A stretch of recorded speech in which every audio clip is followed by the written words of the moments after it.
Renowned poets from around the world have come here to prove their worth and show they have what it takes to be America's next best poet. From sonnets to odes, epics, and free verse, we're in for a real treat this evening, ladies and gentlemen. Without further ado, welcome to America's Got Poetry!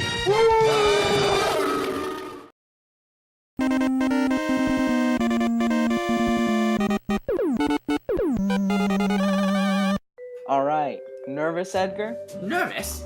As the pioneer of science fiction, I'm sure I have nothing to worry about, Mr. Cannon. Yes, but this is a poetry contest. You know that, right? Of course.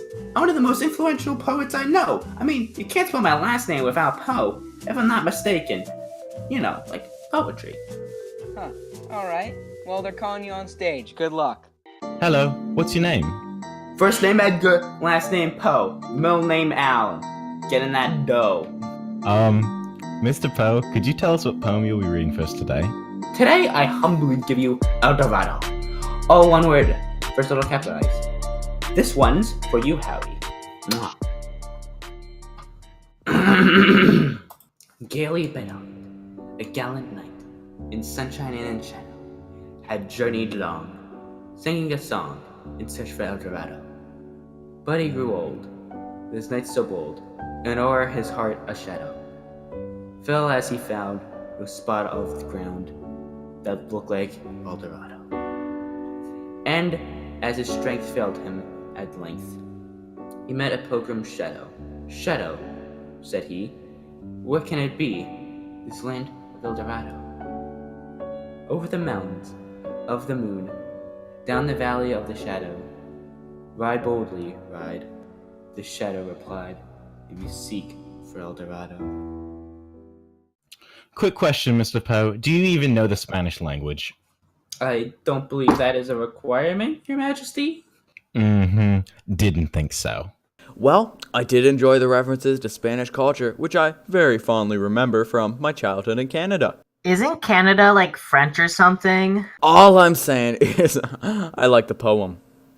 Me too, you know. It was really interesting how you showed the progression of the main character's journey. Over time. And I also liked how the tone becomes darker over stanzas. I I thought thought it was very clever how near the end of the poem, you became more descriptive. The usage of words conveyed to a darker theme. Anyone else getting dreams are often cut short by reality and death vibes, which I think some of our adolescent audience can relate to. It's a yes from me. I'm gonna have to go with... Yes. Mel? I thought it was interesting, but it didn't quite captivate me, darling. Maybe come up with a title that isn't literally the main idea of the poem. It's a no from me. Sorry. I actually quite enjoyed that. It's a yes from me. Thank you, Poe. Ah, okay. I see how it is. Next up, we got the renowned Shell and professional Silverstein. Shell Silverstein. Hey all, Shell here, and today I'm gonna read you all one of my famous children's poems. Oh shucks, everyone loves a good poem for kids. What do you got for us? This one is titled, What If? Last night, while I lay thinking here, some what ifs crawled inside my ear, and pranced and partied all night long, and sang their same old what if song. What if I'm dumb in school? What if they've closed up the swimming pool? What if I get beat up? What if there's poison in my cup? What if I start to cry? What if I get sick and die? What if I flunk that test? What if green hair starts growing on my chest? What if no one likes me? What if a bolt of lightning strikes me? What if I don't grow taller? What if my head starts getting smaller? What if the fish don't bite? What if the wind tears up my kite? What if they start a war? What if my parents get divorced? What if the bus is late? What if my teeth don't grow in straight? What if I tear my pants? What if I never learn to dance? Everything seems well, and then the nighttime what-ifs strike again. Okay. Thank you for that. You're welcome, muchacho. Yeah, I'm not really sure if that's suitable for children. Oh my god! However, I sure like it. Your use of repetition emphasized the theme that life can be full of doubt and fear. While some of the scenarios you stated were unrealistic, I think this shows the rational side of the human brain. Very, very good. According to my calculations, you said what if 23 times during that poem, excluding the title. got an opinion to share or just quantitative data? Out of all 23 what ifs, every single one was a miss. And I'm sorry, but sometimes you just gotta accept that you're a terrible poet. Maybe calm down a bit there, Mel. I liked it. I thought the symbolism of the what ifs being tiny creatures inside your ear was a very creative portrayal of doubt. It's a yes for me. What if it's a yes from me? What if that was the worst thing I've ever heard? I'ma hit that hard? No. You got 3 yeses. Congratulations! We'll be right back.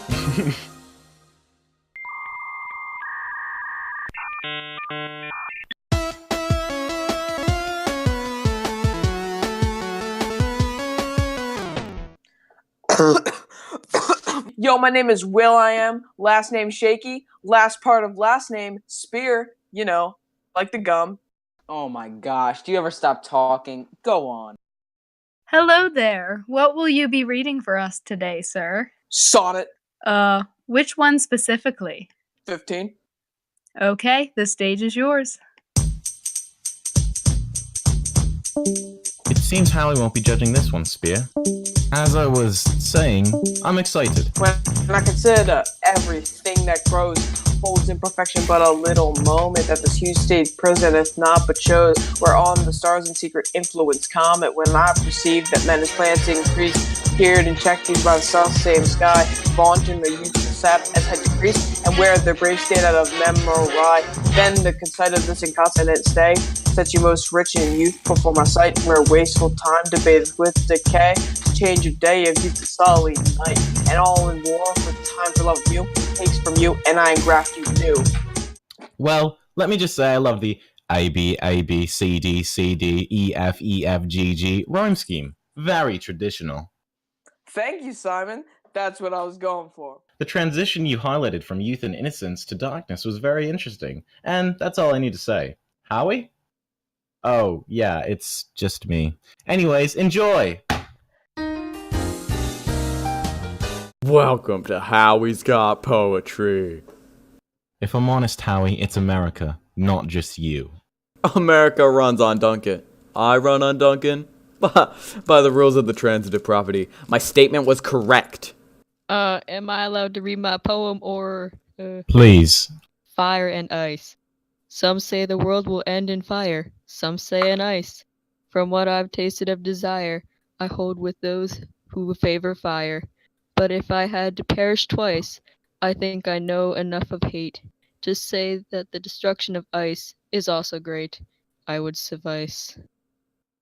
Frost, ice, I see where you went with that. All the jokes aside, death is an interesting concept that we all think about, and the comparison between death by fire and ice is pretty thought-provoking. Am I sensing symbolism of hatred and desire? Maybe. I was a big fan, especially because your name is Frost and the poem included ice. I'm also a big fan of A, B, C, B, C, B rhyme scheme, or something like that. I enjoyed the morbid yet contemplative tone, and I think it's funny that your name is Frost and you wrote this ice thing. We're going to skip Mel since she's nothing but rude. Frost, we look to you for the final vote. I mean, I think I did pretty well. Time to vote, yes! Yes. Yes. Frost? I vote no to Mel.